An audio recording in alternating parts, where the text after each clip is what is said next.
Preocupado por la deuda externa y por el déficit y cree que la salida a la uruguaya podría ser una opción. Bienes personales a los uruguayos, a la uruguaya, es el impuesto a los ricos que puede abrirle la puerta al futuro argentino. Estamos en comunicación telefónica con Gustavo Viñales, que es contador público y especialista en Hacienda Pública y temas tributarios, docente del Centro de Estudios Fiscales. Muy buenas tardes, Gustavo. Muchísimas gracias por atendernos.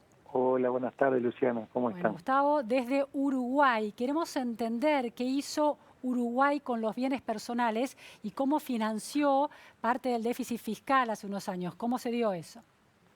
A ver, el Uruguay en realidad con bienes personales lo que hizo fue una rebaja progresiva de tasas o alícuotas. A ver, en 2007 es un ícono, digamos, un hito que Uruguay hace una reforma tributaria profunda. Introduce el sistema de impuesto a la renta a las personas físicas, que no lo tenía como tal, o sea, no tenía un impuesto integral a las personas físicas, y Argentina lo tiene de muchos más años. Sí. Ahí Uruguay introduce el régimen de renta, digamos, de personas físicas, de trabajo y de capital, y disminuye progresivamente, tiene un calendario de disminución de tasas o alícuotas de lo que ustedes denominan bienes personales, en el entendido que si no quedarían grabados dos veces, cuando se obtiene la renta y después con el patrimonio anual. Con lo cual, ese impuesto se ha visto reducido, para que tengan idea, las tasas de las personas físicas en 2007 iban de 0,7% hasta 2,75% sobre el patrimonio, y hoy estamos en tasas que van del 0,4% al 0,7%. Ajá. Pero el otro, la creación del otro impuesto aumentó la recaudación. En sí mismo la reforma como tal no aumentó la recaudación. La reforma lo que hizo fue eliminar una serie de impuestos de baja recaudación, introdujo el impuesto de renta a las personas físicas y pasó a Uruguay. Hoy tiene un sistema tributario bastante estándar en términos internacionales, sin grandes impuestos heterodoxos o extraños. Tiene los impuestos más tradicionales, impuestos al consumo, impuestos a la renta de las personas y de las personas jurídicas, impuesto al patrimonio de las personas y de las personas jurídicas, y un impuesto a las transmisiones patrimoniales, digamos, a la compraventa de bienes inmuebles. Y básicamente ese es su gran esquema, y además no tiene el régimen federal de ustedes, o sea que los impuestos subnacionales son también bastante más elementales. Claro. Ustedes tienen un régimen más sencillo en su globalidad y más eficiente. Hoy el nivel de evasión Ahora, es de los Gustavo, más bajos de América esta Latina. interpretación que se está haciendo en la Argentina de que cuando tuvo problemas con el déficit fiscal decidió impactar impositivamente en estas categorías para poder financiar ese déficit.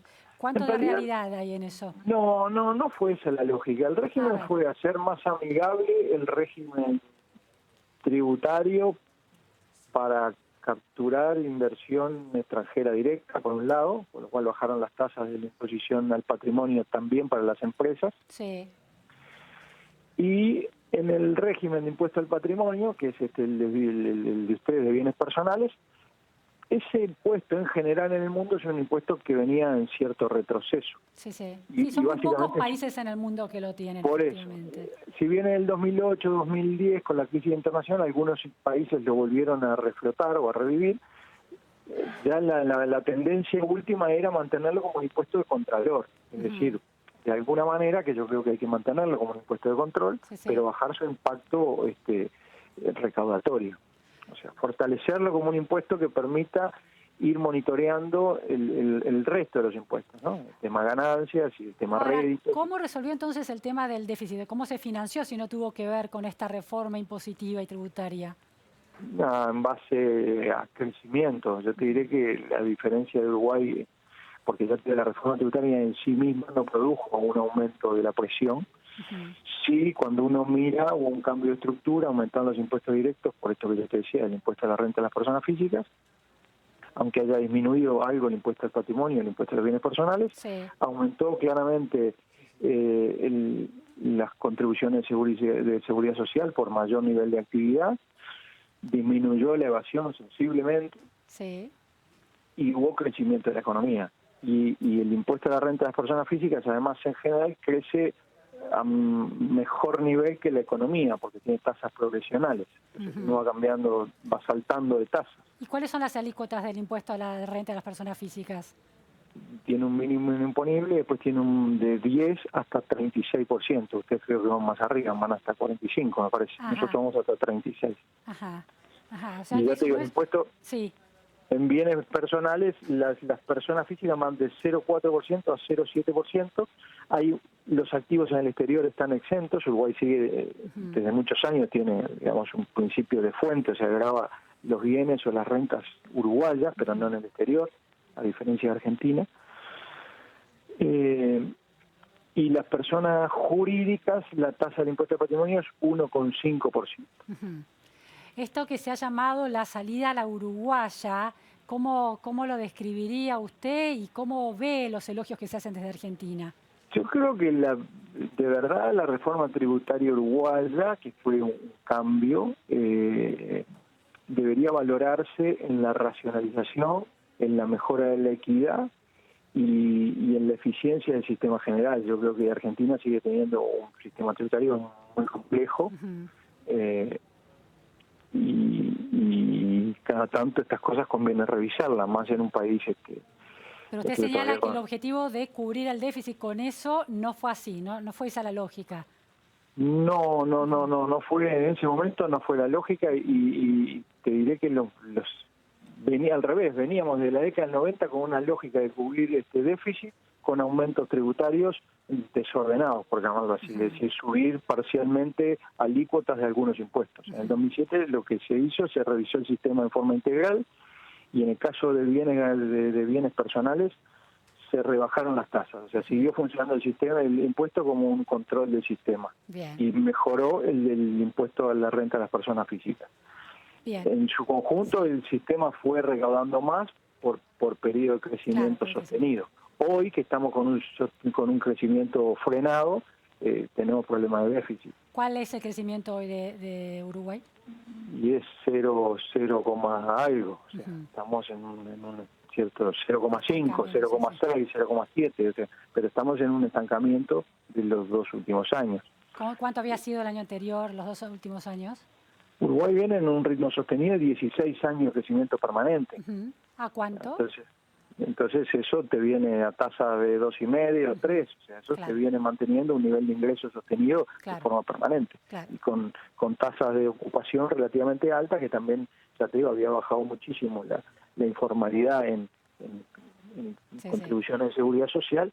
Eso permitió una mejora sustancial. Gustavo, la interpretación de que Uruguay de alguna manera le subió el impuesto a los ricos y a la riqueza es incorrecta. En los bienes personales es incorrecto. Lo que sí es correcto decir que Uruguay puso a partir del 2007, o sea, mejoró mucho la equidad del sistema porque comenzó a grabar, cosa que nunca había hecho o no tenía de los últimos 30 años, un impuesto a la renta de las rentas de capital. Es decir, Uruguay no grababa los rendimientos de capital o los incrementos patrimoniales. Claro, bien. Y sí, en el 2007 se pone un impuesto que grava las rentas de capital. Con lo cual ahí mejora el sistema, aumenta la progresividad del sistema y la imposición directa. ¿No desalienta la inversión internacional, el impuesto a la renta de capital?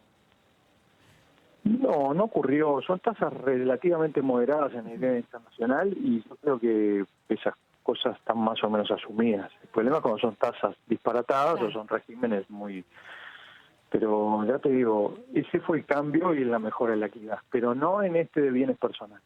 O sea, no hubo un aumento. Hoy el ingreso, en términos del PIB, el ingreso de bienes personales es 1%, y ahí incluye además a empresas públicas. O sea, es una recaudación relativamente baja. Es un impuesto mayormente de control. Bien.